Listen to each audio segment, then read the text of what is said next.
there's those weird beetles that we got out here. Yeah. Is that what they are? I mean, I thought they're like stink bugs. Isn't that what they are? That's essentially what they are, yeah. Yeah, at least that's what I know them as. Yeah, see, That you're not thing, alone. whatever that thing is. All right, save that one for the blooper reel.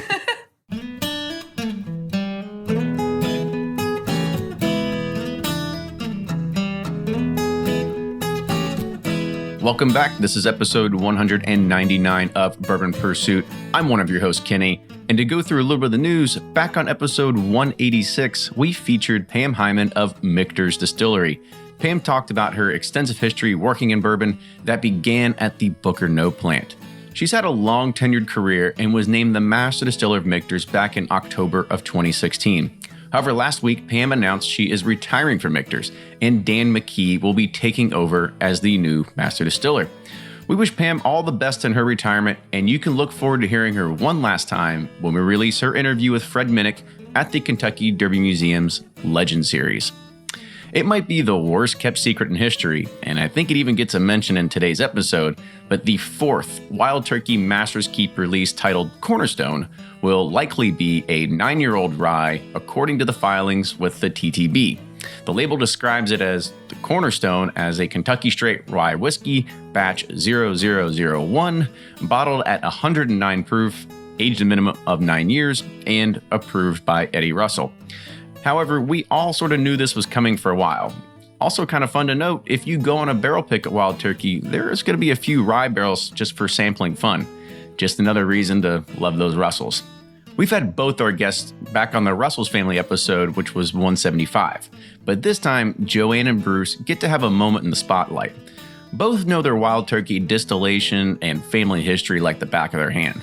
We know this firsthand because on our last Russell's Reserve barrel pick, we had JoAnn actually giving us the tour for the podcast.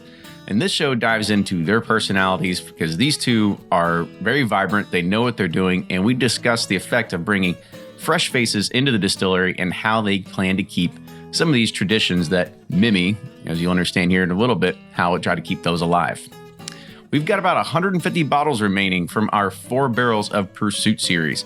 These are ranging anywhere from 10 to 14 years old, and we're excited that we're going to be bringing 2 more barrels in May. One of these is actually going to be a 5-year wheat from Finger Lakes Distilling, and you can get information about these barrels, such as their proof and the story behind them, as well as you can get them shipped to your door at pursuitspirits.com. And as always, you've got Fred Minnick with Above the Char. I'm Fred Minnick, and this is Above the Char. In a recent Twitter survey, I asked a question. Do you think fake Pappy Van Winkle is in circulation in American retailers and restaurants?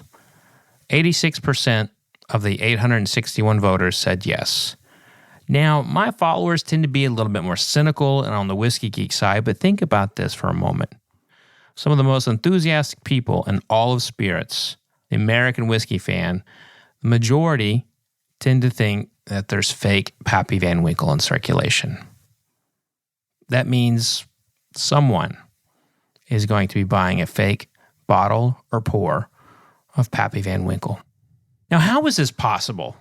In the times we live in, how is it possible that we can continue to face these types of issues, fraudulent activity on something as benign as American whiskey? It's ridiculous. But we've seen it in Scotch. There are people serving time in prison for wine. We even had the Pappy Van Winkle heist a few years ago where Buffalo Trace employees stole from their own employer and tried to resell it. But the fact is, as long as people can make money, it will always happen. People will always try to circulate fraudulent bottles into the marketplace. And there's not a whole lot we can do about it. But there is one thing that everyone out there can do, and that's putting an end to the selling of empty bottles on eBay. Get on eBay right now and just search Pappy Van Winkle empty bottle. Now, I came across one that was selling for $700, and the guy had empty in quotation marks, and frankly, I just saw red and kind of went off on it on Instagram. But he was really probably trying to sell a full bottle now that I think about it. But nonetheless, you will still find a number of Pappy Van Winkle bottles for sale. You'll also find empty orphan barrels and Buffalo Trace Antique Collection and Four Roses Limited Editions. And you'll see older Michter's bottles being for sale. And they serve no purpose to be sold as empty bottles other than for someone to refill them at another time. Because no one's sure in the shit making candles out of them or lamps. So if you're someone who's putting an empty bottle in eBay, I just want you to know that you're part of the problem. Oh, you may need money. I understand that. And if you've done it once, I hope you got the funds you needed. But if it's consistently happening, and this is part of a business plan that you have, or this is something that you hope to break in and become like a special follow on eBay, well then, sir or ma'am, you are causing us a whole lot of headaches in American whiskey right now, because there's a good chunk of us who do not trust that good Pappy Van Winkle or Buffalo Trace Antique Collection is legitimate. And if you are selling empties on eBay, you are one of the biggest pariahs in American whiskey right now. There. I said it. Think about that. If we can put an end to selling empties on eBay, we may be able to put a dent in some of the fraudulent activity we've seen on the secondary market, and worst case scenario, in retail or in restaurants. So, I don't know what to do about it. It's not illegal. People can do what they want with an empty bottle. But if you have an empty bottle, display it proudly on your mantle, or take it outside and break the motherfucker with a sledgehammer. I don't care. But don't put it on eBay. And that's this week's Above the Char. This subject's got me pretty pissed off. So if you have something that might piss me off, hit me up on Twitter or Instagram at Fred Minnick. That's at Fred Minnick. Until next week, cheers. From their bar to yours, Chad and Sarah of the popular YouTube channel It's Bourbon Night bring you their favorite at-home old-fashioned mix with the new Elemental Elixir's Golden Hour Syrup. It's a custom-made syrup with notes of bold black tea, warm spices, and orange zest. All you need is your favorite whiskey and ice. No bitters needed. One bottle makes 16 drinks, so that's only $1 a cocktail before you add your own whiskey. They can also be enjoyed in other cocktails or spirits, mocktails, coffee, tea, and anything you can think of. It's crafted locally in Lexington, Kentucky, and you can get your bottle now at whiskeyambitions.com.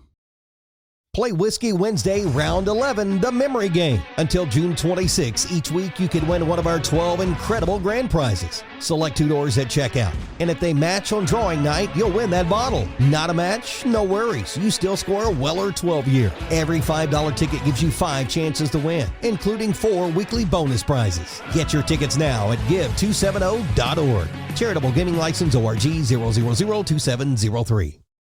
Do you ever pour yourself a bourbon, swirl it around, and then start struggling to come up with tasting notes? And perhaps you're also looking for a good Father's Day gift idea. Well, you can now solve both with a kit from Knows Your Bourbon. And unlike other nosing kits on the market, Knows Your Bourbon kits feature real ingredients for the most authentic aromas. You can smell real Tahitian vanilla bean instead of some synthetic aroma that's just made from chemicals. So head on over to knowsyourbourbon.com. and enter code BP10 for 10% off your order. Ed Bly and Rising Tide Spirits are back again with a new release of Old Stubborn Bourbon. And this release of Old Stubborn is a premium hand marriage of 10, 11, and 12-year cask strength, barely filtered pot still bourbon. It comes in at a staggering 123.8 proof, and the flavoring grain for this one, which the last one was wheated, but this time it's now rye. Rich, sweet, and bold with a long finish that's sure to be another eye-opener. You can order online at Sealbox or thebourbonconcierge.com, and you can even purchase in person at Revival Vintage Spirits, and even now with very few select stores in Kentucky. You can get it now while you can, but be sure to do it because it's not going to last long. Always find what you love at Total Wine & More. With so many great bottles to choose from at the lowest price, it's easy to find your favorite Cabernet or a new single-barrel bourbon to try with some help from one of their friendly guides. And with every bottle comes the confidence of knowing you just found something amazing. With the lowest prices for over 30 years, find what you love and love what you find only at Total Wine & More. Curbside pickup and delivery available in most areas. Visit TotalWine.com to learn more. Spirits not sold in Virginia and North Carolina. Drink responsibly and be 21.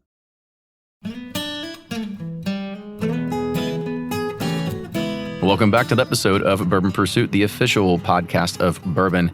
Kenny here, recording once again in Lawrenceburg at Wild Turkey Hill, home of Wild Turkey Bourbon. And this has been a series of recordings that we have been doing. However, we have two new guests to the show that had not been on previously because we have had Jimmy and Eddie on. And we've got a few of the Wild Turkey super fans that have been on before as well. But this one, we kind of looked at it and we said, there's got to be some more faces, right? And there's a lot of new faces that are starting to up and come that are the younger generation of bourbon, or what Fred and some other selves are starting to call this, even the media people, like the new regime of it, right? Because we've got a lot of people that are older authors and they're trying to do something different. Like, we're doing podcasts now, and now we've got some new blood that are starting to enter the whiskey world in itself. So with that, I'm going to go ahead and introduce our guests. So we have got Bruce Russell, who is the global brand ambassador. You want to go ahead and introduce yourself? Yeah, how's it going, guys?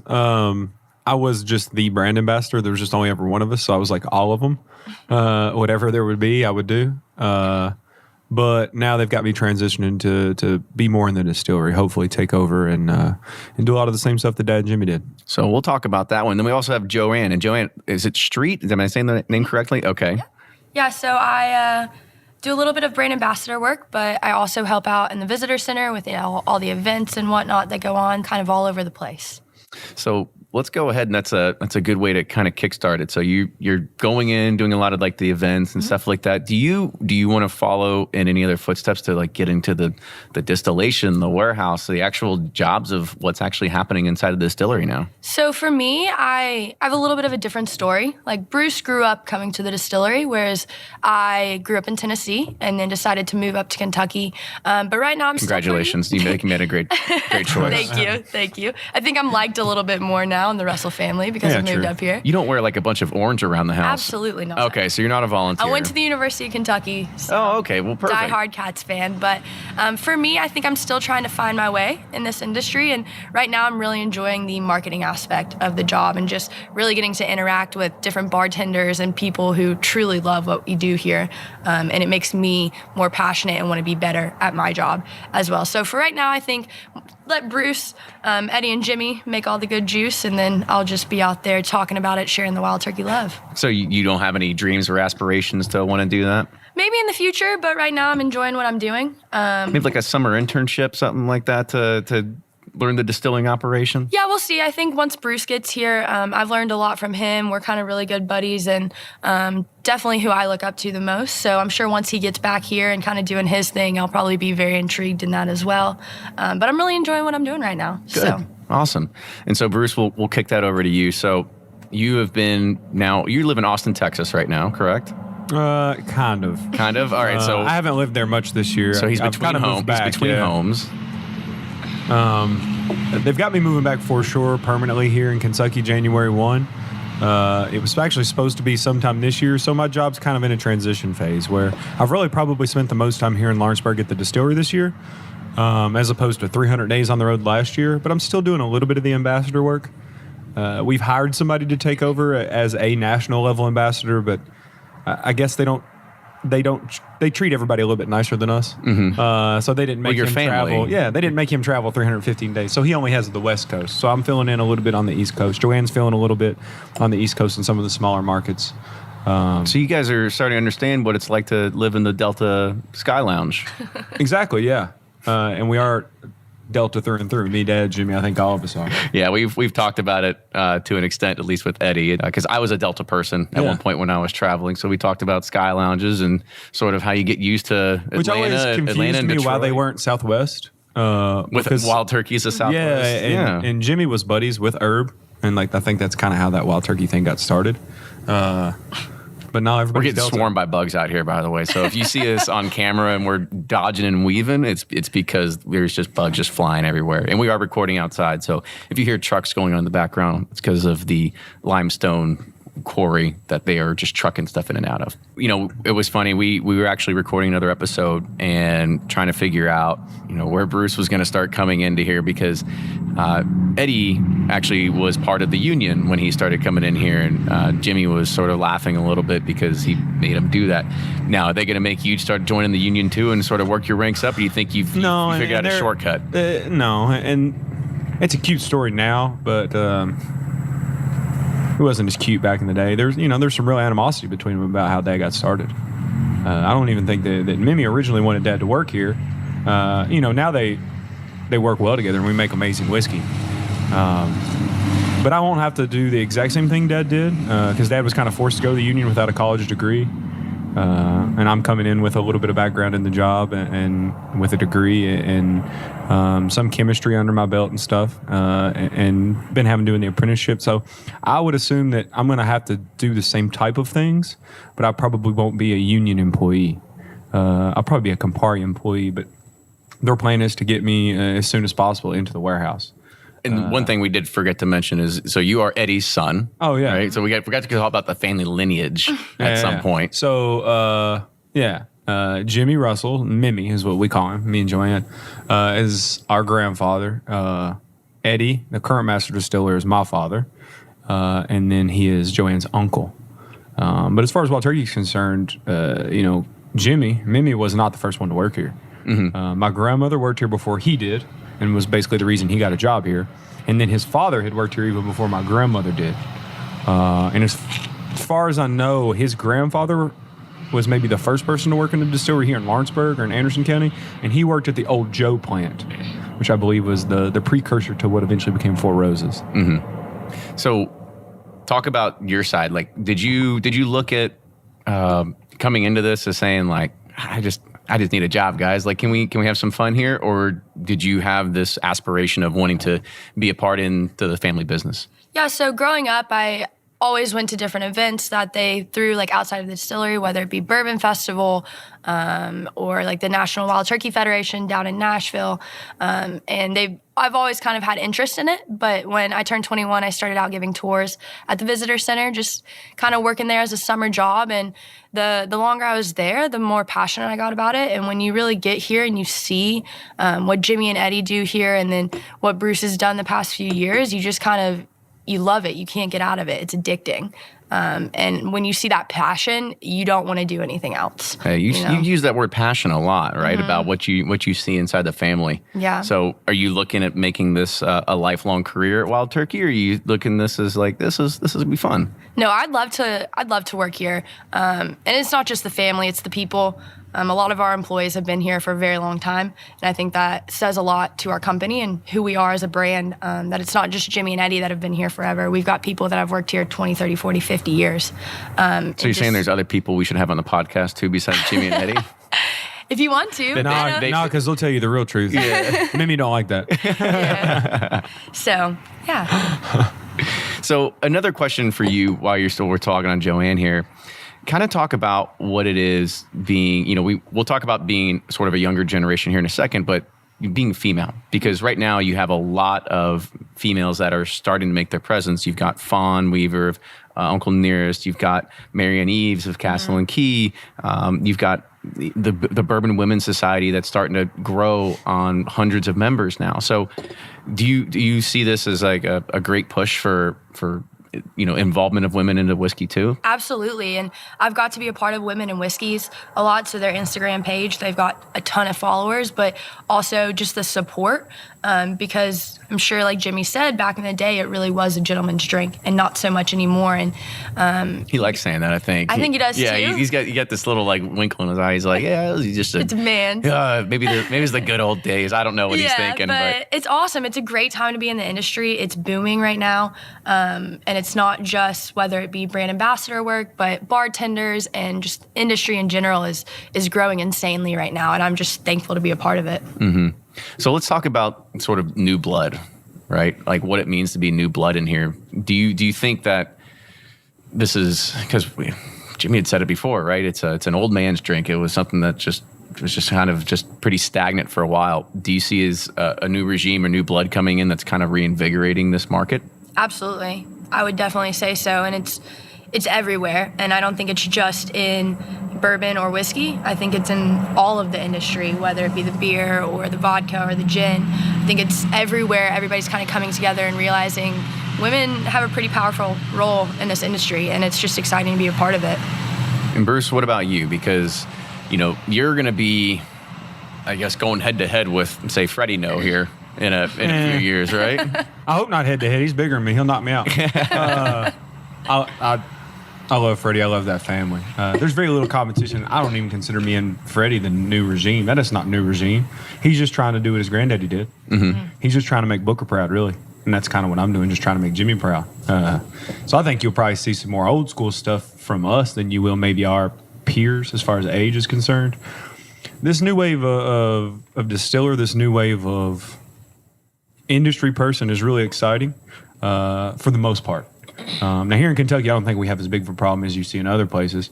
But here in Kentucky, we've got a ton of young and just younger people than Dad and Jimmy that are making amazing product. When you look at stuff, and people that are just involved, maybe not even at the master, quote unquote, master distiller level, but there's the people in there making it. There's a young guy out there at that new contract distillery right there in Bardstown, the Bardstown Bourbon Company, and they're making crazy good juice. We went out there and checked it out with, I believe his name's Mr. Hargrove out there making some good stuff.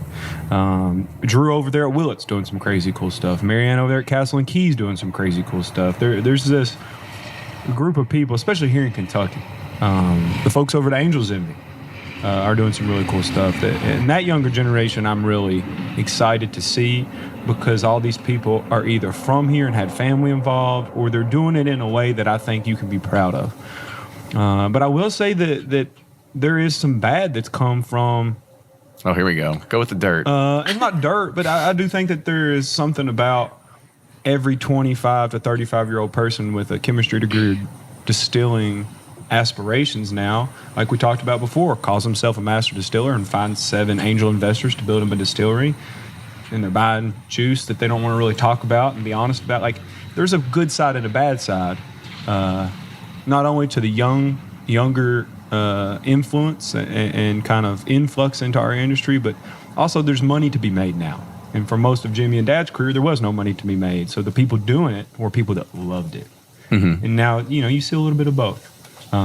But with people like Freddie and the family over there at Angel's Envy and Drew and Marianne and even Dad and them's generation, when you look at Fred and Dad and somebody like Harlan or Denny, we're in good hands here in Kentucky. Absolutely. Yeah. So I want to kind of touch on something else that you were talking about there too. We talked about, the chemistry degrees and all that sort of stuff. Kind of talk about your background of sort of what's going to lead you into the distilling path, right? I mean, you're going to take an apprenticeship underneath your dad and sort of learn from the ranks. So I think that my kind of education will be twofold. It'll be mostly hands-on work. The academic aspect of distilling, the chemistry component. I've spent a lot of time studying, researching, and learning from the people that we have here on our technical team and our old distillery supervisor and Dad. And that's what I've always been most interested in. Before I wanted to work here, I was going to school trying to be an engineer. So, I've always been a tinkerer. Taking things apart, figuring stuff out has always been very interesting to me. Where most of my apprenticeship will be now is learning how to actually do it by hand. Even though all this is automated, it's very important for Dad and Jimmy to pass along how it's done kind of the way that Jimmy used to do it.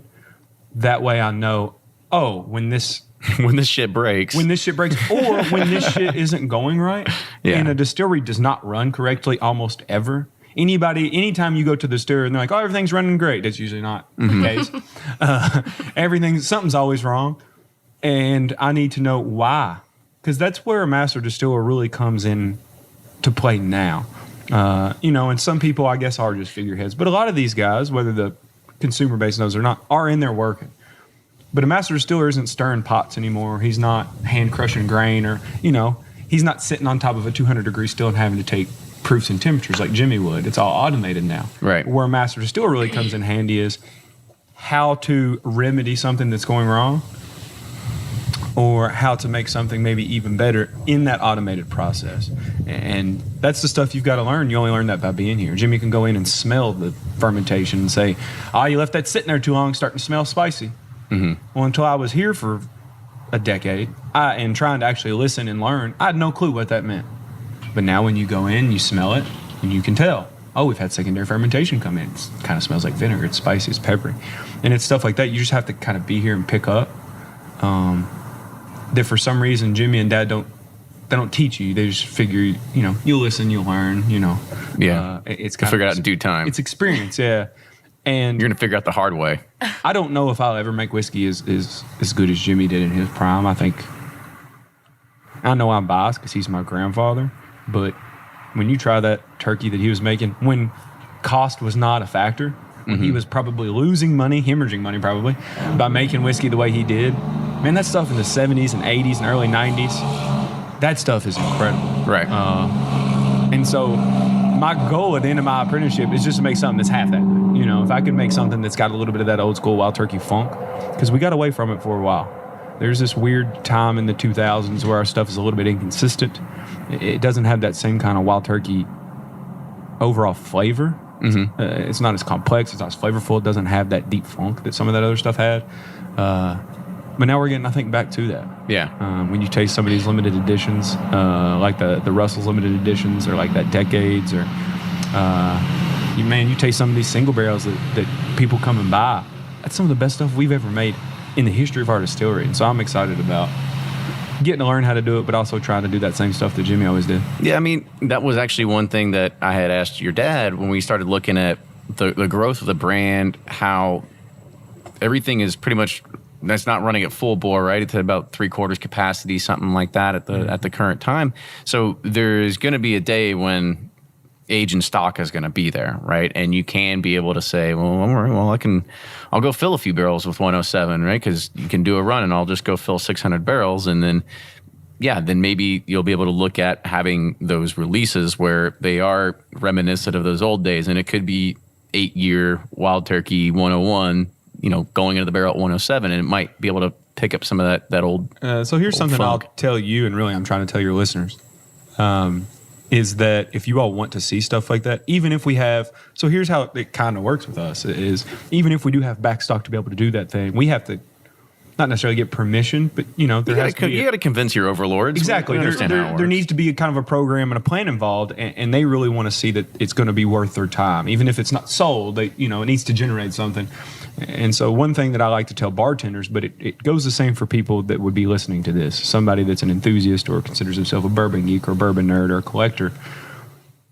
If you want to see stuff like Old Entry Proof, if you want to see everything go non-chill filter, this stuff that I see people yelling about on Bourbon Reddit or on people's blogs or on comments on Patreons and stuff,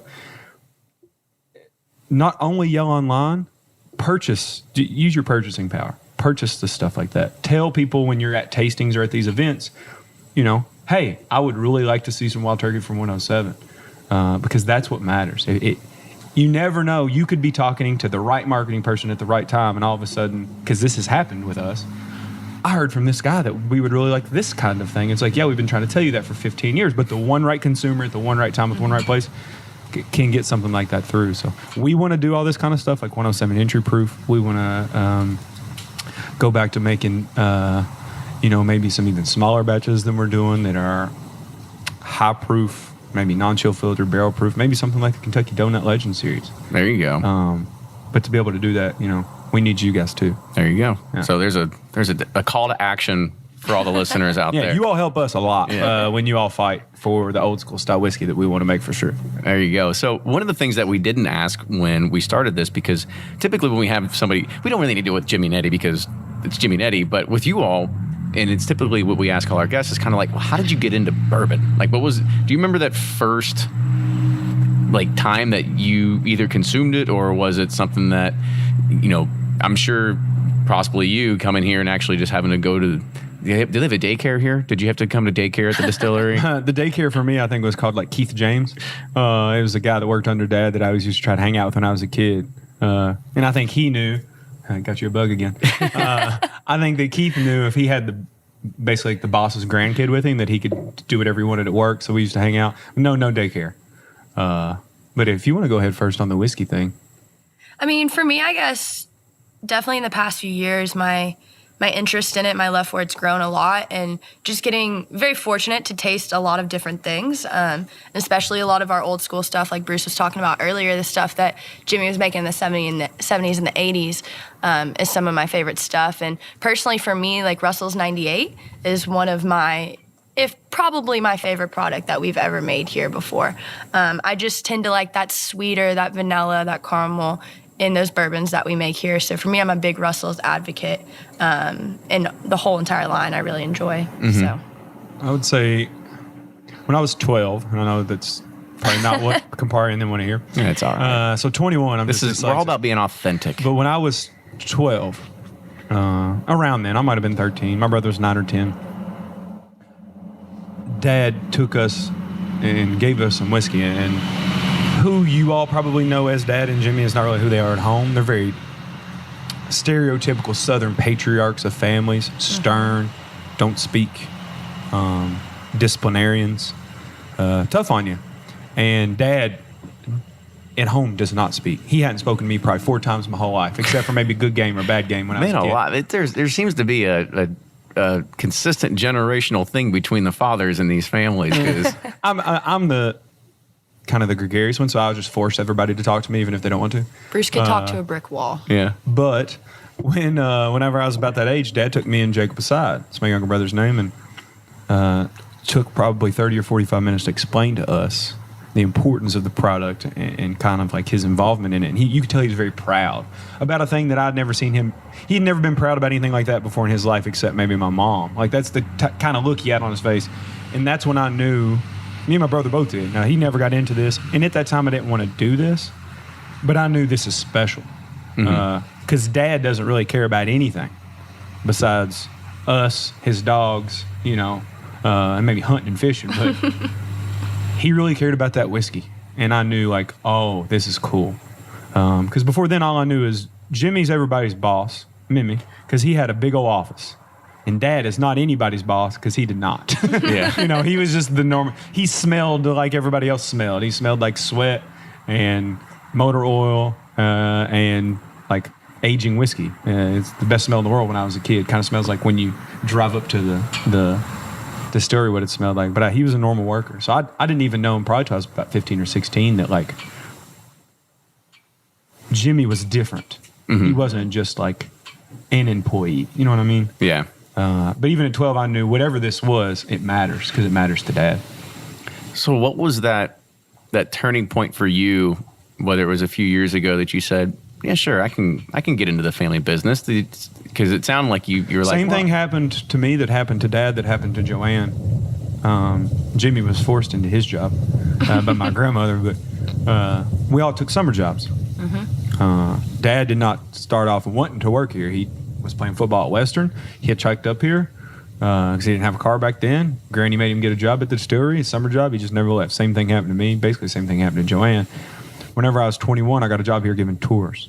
I had worked a million odd jobs and stuff, farm stuff, working in Kroger at the meat department, working at FedEx, moving boxes. And Dad was like, well, this job would be a lot easier. Because you know everything at the distillery already. You can just give a tour and talk about yourself. I was like, cool. And it's at this little place right next to where we're at. It's an old little one-room home that they've kind of converted into an event space. And I gave tours and thought, I'm going to make my $10 an hour and give these tours. And it'd be an easy 6-hour-a-day job. I'll go back to Lexington and party up with the UK kids. And about a month in, I started getting questions from people. I started to get groups like probably the people that listen to this podcast. What's amylase enzyme? I've heard that before. Like, why is your yeast proprietary? Why does that matter? Or you would get questions that I would have no clue what it was, which would be like, well, why do you all run your stills hotter? And why is low proof even a good thing? Because I just knew low proof, low entry proof, low distillation proof. That's what Mimi says, because it tastes good. And then once I realized I don't have the answers, I started to pick the brains. And again, it was a situation where you had 2 guys in your family that really don't open up about much. And then as soon as you start talking bourbon, all of a sudden they start to gush. Yeah. Yes. And that's when I knew, like, oh, I need to stick around here and at least figure out what's going on, because this is cool. And at that time, I was still thinking maybe I'd go be an engineer or do something like that. And it was probably the end of that summer when I knew I'm probably never going to leave. Mm-hmm. And now, I'll never leave the bourbon industry. I love it. The people, and the opportunities it's afforded my family. It's changed my family. The opportunity to travel around the world and meet people that don't look like us and sound like us and that grow up like us. It's changed Dad and Jimmy for the better a lot. So this industry's done a lot for us. Mm-hmm. And we're very appreciative. So the other thing is, being a little bit younger, you're already talking about going party back with the Lexington boys and stuff like that. So do you see yourself actually living here in Lawrenceburg, or do you see yourself maybe commuting from Lexington or Louisville every day? I'll probably commute from the city. Now, I love where I'm from. I love Lawrenceburg. And it's a great place to grow up. It's a great place to raise a family, but you gotta have there's a little bit more. I've got to make the family before I move somewhere where I'm going to raise a family. You know what I mean? You tell me Tinder isn't like a big thing in Lawrenceburg? No, it's pretty tough going out on dates when every single woman within probably 5 years of me I'm either related to, or I've dated before, or I dated their sister. It's a small community. Everybody knows me, and everybody knows my best times and my worst times. Yeah. And that's rough here. And so I'll probably have to go to Louisville or Lexington. Mm-hmm. I'm not going to say I'm never going to live here, because Lawrenceburg, It's home. Yeah, it's home. Like, I went to school at Anderson County. I went to the same high school that Jimmy went to, same buildings and everything. Mm-hmm. I went to church right down here growing up in this little community called Tyrone that is the most little country church in the world. And it made me who I am. And I love it, but and maybe I've been living in Austin, so it's going to be hard to go from Austin hard transition. to 6,000-7,000 people or whatever it is. You know? The live music scene in Lawrenceburg just isn't the same. Well, now, there's a guy right down there, Jared Stratton, that would disagree. He's pretty good. Yeah. Take your word for it.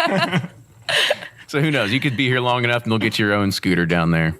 That scooter's pretty cool, isn't it? It goes about 50. That's what he said. He said put a license plate on it and do some turn signals and everything. I really want to, because we know everybody in town. I really want to get the chief of police to come down here and like fake arrest him from drinking and driving on his little moped scooter. That'd be a good one. What about you, JoAnn? Do you actually live around here? Do you commute? Like, went to school in Lexington. I still live there right now, but think I'm going to be making the move to Louisville by the beginning of the year, just for work.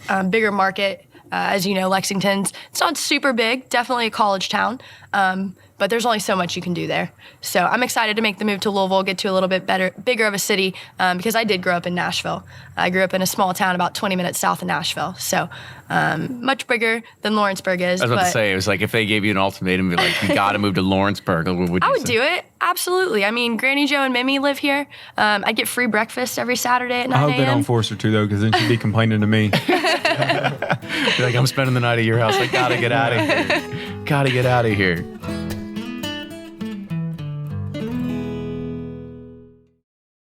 If you're anything like me, then you can't get enough about bourbon. And that's why I'm a subscriber to Bourbon Plus magazine. Bourbon Plus is a quarterly publication that tells the stories from the heart of bourbon, the farmers who grow the grain, the distillers who labor over the process, and the people like you and me who raise their glasses to celebrate it all. Subscribe to Bourbon Plus magazine today at bourbonplus.com, that's PLUS.com, and use code PURSUIT at checkout for $5 off your subscription. Shopify's already taken the cash register online, helping millions sell billions around the world. But did you know that Shopify can do the same thing at your retail store? Give your point-of-sale system a serious upgrade with Shopify. Shopify's point-of-sale is your command center for your retail store. From accepting payments to managing inventory, Shopify has everything you need to sell in person. And with Shopify, you get a powerhouse selling partner that effortlessly unites your in-person and online sales into one source of truth. Track every sale across your business in one place and know exactly what's in stock.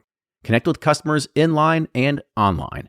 Shopify helps you drive store traffic with plug-and-play tools built for marketing campaigns, from TikTok to Instagram and beyond. And get hardware that fits your business.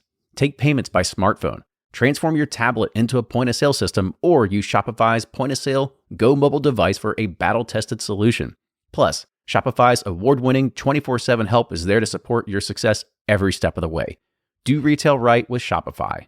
Sign up for a $1 per month trial period at shopify.com/bourbon, all lowercase, and go to shopify.com/bourbon to take your retail business to the next level today. Shopify.com/bourbon.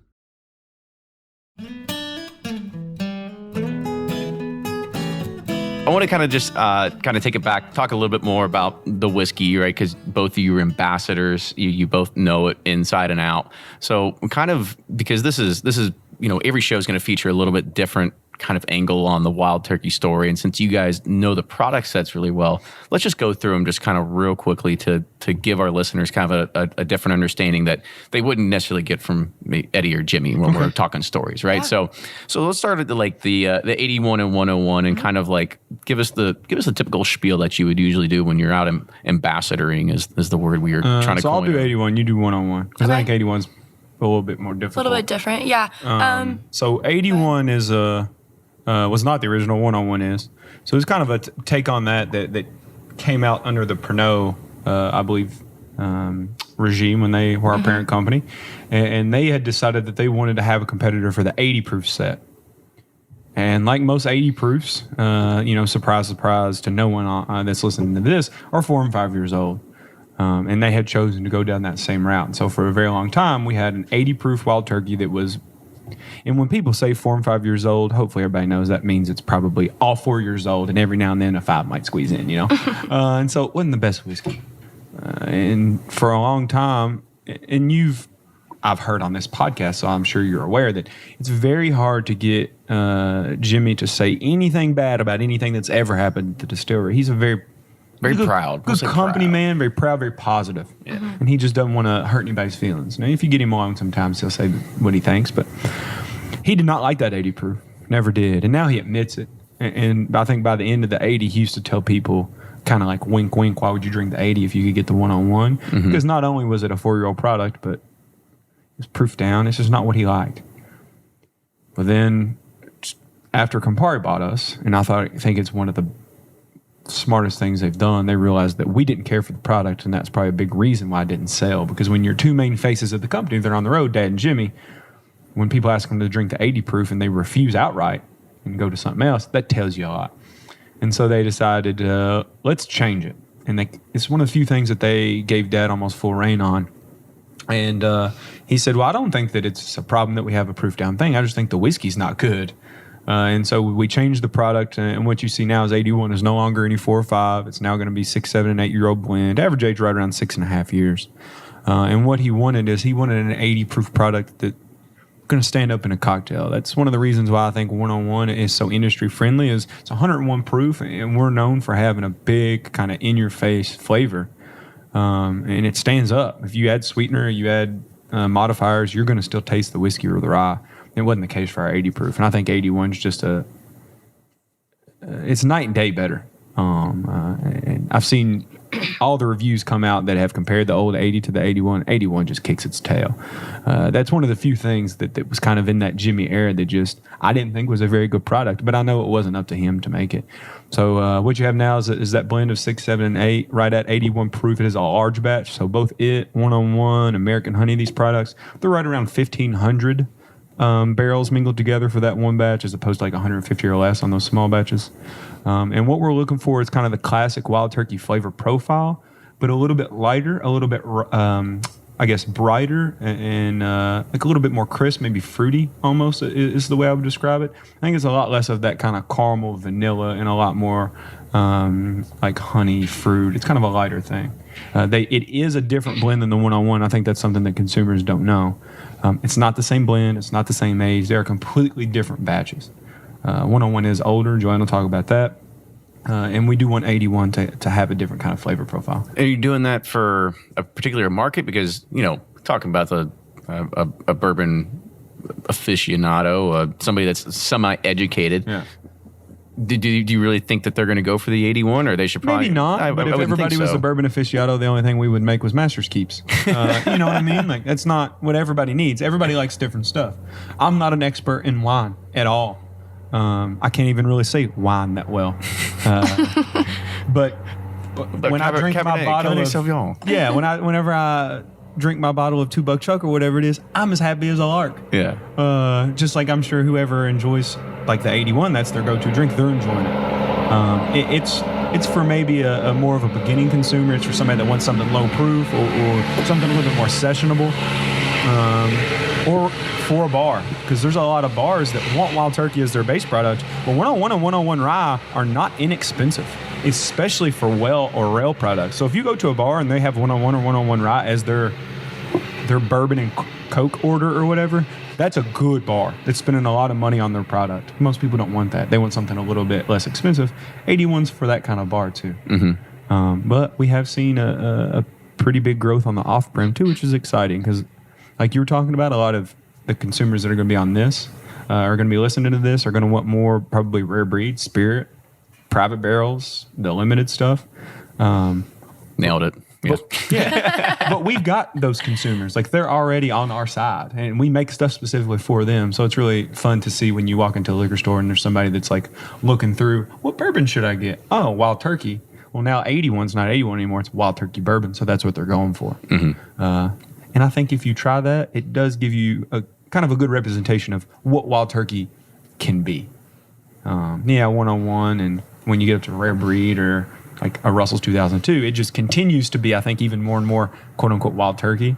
I think 81's like a really good entry point. Maybe Long Branches too now. There we go. So go ahead. Hit us a little bit of 101 knowledge. Yeah, absolutely. So started back in like the late 30s, early 40s is when we first started making 101. It was 8-year 101. One story that really stood out to me that Bruce told in the warehouse one day when we were doing a barrel pick was it really stood out because back then 4-year-old bourbon was really what everybody was getting. And I guess when you put 8 big on a bottle and 101, people kind of get drawn to it. So that's kind of what built our company. It's cool to see 101 still do so well. It's still our #1 best-selling product. Like Bruce said, it does tend to be a little bit older, so 7, 8, sometimes maybe a little 9 is thrown in there as well. But for the There's long, some old like 10-year-old in it this year. yeah, Oh, yeah? Yeah, wait, short on 8, I guess, because Long Branch or something. So there's a little bit older in this year. yeah. But for the longest time, all we were making was 101 and 101 Rye.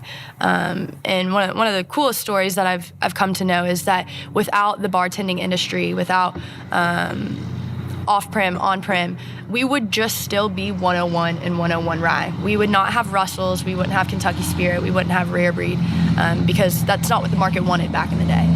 So it's really what built our company. It's still who we are today. One thing that I really respect about Eddie and Bruce is that they will never step on what Jimmy's done here. Like Eddie talked about a little bit earlier, 101 will always be 101. Rare Breed will always be Rare Breed. Kentucky Spirit will always be Kentucky Spirit. Those are kind of Jimmy's babies. But the 101, like I said, is a little bit older than the 81. Tends to be a little bit spicier, a little bit bolder, kind of that in-your-face bourbon. A lot of people tend to say it reminds them of their college days. Which is funny. It's funny because we all talk about 101. They had way more money than I did in college. I used to drink whenever I was broke and couldn't steal anything. Yeah, Kentucky Gentleman and Mountain Dew. Now, I was a Kentucky Tavern guy myself. Yeah. So I was a Kentucky Tavern. Exactly. But we would every once in a while I had a buddy because I'm a nerd, right? I work in tech, and so every time I had to go fix something for him or reboot his girlfriend's router, whatever the fuck it was at the time, he would always be like, hey, we're gonna go get a bottle of 101 and drink it tonight. Yeah, we'd shoot it. Yeah. And back then we're kind of like, I was like, now I'd probably like savor and sip it, but back then we were shooting it, right? I don't understand. It's Exactly. a funny difference. Yeah, I still shoot it every now and then. Yeah. But that's probably one of the biggest things I get, especially working in the visitor center when people come in. Oh, I drank this back when I was in college. Like, that's how I know what it is and why it's around. But tends to be older, a little bit spicier, 101 proof. Definitely stands up in a cocktail. Definitely our boldest product, in my opinion. It's where you're going to get that spice that kind of takes over your palate a little bit compared to a few other things in our portfolio that tend to be a little bit sweeter. Well, it's quite the statement to say it's the boldest one because you got Rare Breed as well. So Yeah, 116 is pretty easy to drink, though, I think. Yeah. oh yeah, that's just back porch good. Yeah, country it's day fun. sipping whiskey right there. One thing I'll say about the 101 that I think is kind of cool that people probably don't realize when they look at the history, and I think this is like kind of in your face to some of the crowd that maybe listens into this podcast. 101 started off as a contract brand. So when people that aren't super educated about how contract really whiskey know that. works, don't poo-poo contract brands. Some of them are really great. Ours is pretty good. But what it is, how it all started, our distillery was already making that recipe and something similar. A guy that went on a turkey hunt got some of our whiskey from our distillery that he was already purchasing and fell in love with it and was one of the few people that probably have ever existed that was wealthy enough to turn an inside joke into a brand. And it had become kind of an inside joke with him and these guys on this hunting trip. Oh, this is Tom's Wild Turkey Whiskey. And they fell in love with it. And then he started to promote it locally, and it was a contract brand. He owned the label, owned the name, and we made the whiskey for him here out of our distillery back when we were still Anderson Distilling Company, when it was owned, I think, even by the Rippies. And then by the time we were quote unquote owned by the Austin Nichols Company, Austin Nichols was then kind of merged or owned by a completely different company. And so anytime when the label was owned by Austin Nichols, it was kind of a contract situation. Now we were making good stuff out of here, so it was a good contract situation. And Wild Turkey just kind of took over. We were the JTS Brown distillery more so than anything else. That was our big product. And really the only thing that we made back then that's still around, I think. Although I think we made Dowling whiskey back then too. And I think it might still be around, but I'm not sure. Jimmy seems to think it is. But all of his like facts and figures or stuff are from back when he was drinking 20 years ago. So I'm not sure. He's not hitting it as hard as he used to. No, he's not. Not unless I make him. Yeah. Because now it's you two that are taking over, hitting it hard on Friday nights, right? But, once every 4 or 5 months, whenever we're all out somewhere, especially like he has certain places he really likes. Chicago is probably his favorite market. Definitely. Because he has a lot of friends there. And old school people are still around there. But when you get him with some old school buddies, he'll still stay out till 4, 5, 6 in the morning. The mind is willing. And I think that the palate is willing. He's just getting up there in age. Yeah. But if you hung out with him all day today and drank whiskey, he'd stay here with you till Friday if you wanted him to. Absolutely. Yeah. So let's go hit a few other ones real quick. So talk about Rare Breed a little bit. Who wants to take that one? Yeah, I'll talk a little bit about it. So it started back in 91. It's when we did the first batch, I think. Eddie said we've made about 13 batches now. Yeah, there's like 12 or 13 different proofs that we've done. Proofs that we've done. So making a new one every few years, but right now it's going to be 6, 8, and 12 years old. So Jimmy really, really loves whiskey that is 6 to 12 years old. So he basically took those 3 years that he loves the most, put together at a barrel proof, and that's what made Rare Breed. So been around since the 90s. The previous batch was at a 112.8. So it's a small batch bourbon. For us, that's about 150 to 200 barrels commingled together. And then right at barrel proof. So chill filter it right at barrel proof, not adding any water to that product whatsoever. So it's a cask strength or barrel proof bourbon. And right now it's sitting at a 116.8. And it tends to be, in my opinion, there are a lot of flavors that go on in the Rare Breed just because it does have so many different years in it. When you get down to kind of the nerdy science part about whiskey, and especially aging it in a barrel, different years produce different flavors. So for me, 6 is really where you get that spice in the Rare Breed. The 8 is kind of where you get a little bit more of that vanilla, caramel, oaky flavor. And then that 12 is really going to kind of round it out, bringing a little bit more of that sweetness, kind of that chocolatiness, I guess Eddie would say, nuttiness on the back end of the product. Gotcha. Real cool. And then what we Kentucky Spirit, Russell's, right? Those are kind of still fall in the same, right? Single barrel. Well, actually, Russell's doesn't technically have to be single barrel, does it, or is it? There's 4 Russell's products, so 2 single barrels and 2 small batches. Kentucky Spirit's probably the next one that we would go with if we were like doing the ambassador thing, because we usually do like all the turkey stuff and then the Russell stuff. Yeah. So Rare Breed and Spirit kind of have a similar story where those aren't original ideas from Mimi. I think he just saw his friends do something and thought it was cool and then did his version. So Rare Breed came about just 2 years after Booker's. That's not a coincidence. But for the longest time, Mimi, nor as far as I know, talking to Fred, and remembering what I do from when I was a kid, Booker never wanted to do a single barrel, neither did Jimmy. They thought that it would be a disgrace to the brands because you would lose consistency. And they're right. You can never be perfectly consistent barrel to barrel. And that's why most of the people listening to this podcast, and myself included, think the single barrel stuff's probably the coolest stuff that comes out of all these distilleries, because you can taste...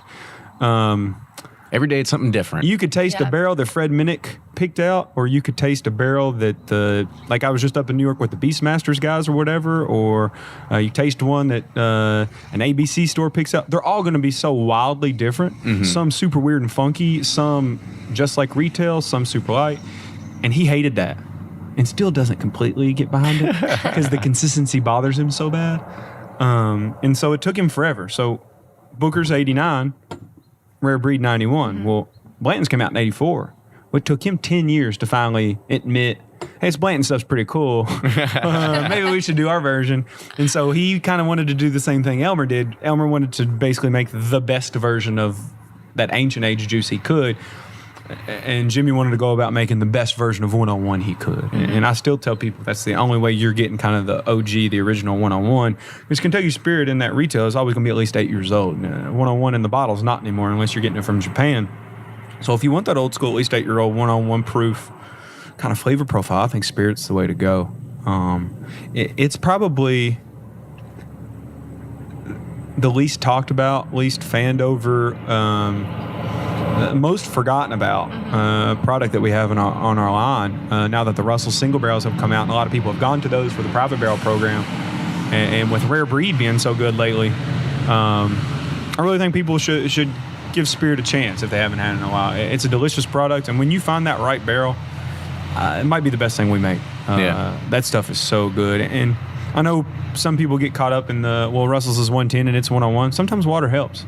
Sometimes you find that right barrel that you proof it down, 10, 15 proof points, and that water opens it up, and it's just super tasty. We're getting swarmed by bugs again over here. But I agree with Bruce, definitely, because I think Kentucky Spirit is my favorite product and just kind of like our standard portfolio, but definitely doesn't get the love that it deserves for being 8-year 101, kind of like that OG stuff. That's what worries me. They changed that bottle. No. Yeah. It could be the only reason people buy it now is because of that cool bottle, and so that scares me. Because not very much of it is bought, so I don't want anything to happen to that product. Right. Well, you should probably just stave like a few pallets of it in the back, so you can just go have your own little special releases of your own Spirit. Don't think that's not already done. Yeah, I see. Here's a few quote unquote empty barrels out here. There you go. That's smart. So we're gonna get towards the end of this. So if there's any other products that you want to quickly touch on real quick to kind of educate the consumers. Yeah, I would love to touch on 101 Raw a little bit more. It's my favorite product that we make year in, year out. Because you're the rye guy. But it's not because it's my favorite to drink. That would probably be the single barrel rye, or maybe a Revival right now I really like. But I think 101 Rye is very important to us because it's very important to the bartending industry. It's what they've traditionally kind of held as their own, and the thing that they've always kind of supported Wild Turkey with is putting 101 Rye as the base cocktail in spirits or in wells.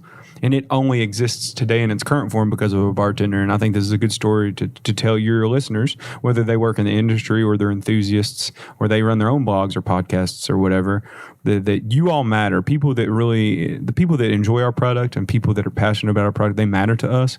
So 101 Rye went away for a while. We made very little rye for a very long time. One day, kind of in the first season, spring. One day in the second season, fall, winter. And didn't have enough. Part of that is because we didn't forecast enough. Part of that is forgiven happened. So we lost 6 months worth of our rye into an accidental thing that our buddy Connie did. And we didn't have enough. So in the late 2000s, I think it might have been around 2010, 2011, 2012, right in there, 101 Rye went away. And Campari at that time came out with the 81. And I think they thought we can get by just lowering the proof a little bit. And we couldn't get by. A lot of people got very angry, especially people that had used that for decades as their well. Yeah, their rye. If you ask for a rye neat, that's what they're going to give you. And so a guy by the name of Eric Castro, who's a good buddy of mine now, he's almost like one of the family, owns bars in San Diego and New York. At that time, I think maybe working in San Francisco, started an online petition. First time I ever seen this happen. To petition a supplier and also kind of speak out and say, if y'all are going to get 101 Rye, we're not going to carry any more Campari products. And he was a guy that kind of mattered. He made himself matter. He was loud and proud about what he did and took bartending seriously. And because of his passion and because he got a lot of other people to kind of side with him and sign up on this kind of like online petition or group or whatever it was, Campari listened, and they came out with the product after just 2 or 3 years of it being off the shelf. And it's not even on allocation anymore. We have plenty of it and have had plenty of it for a year or two, the 101 Rye at least. And that's why it's kind of my favorite product, because it's a product that is very near and dear to me because I enjoy it so much. Because one-on-one rye is the only reason why we make any rye to begin with.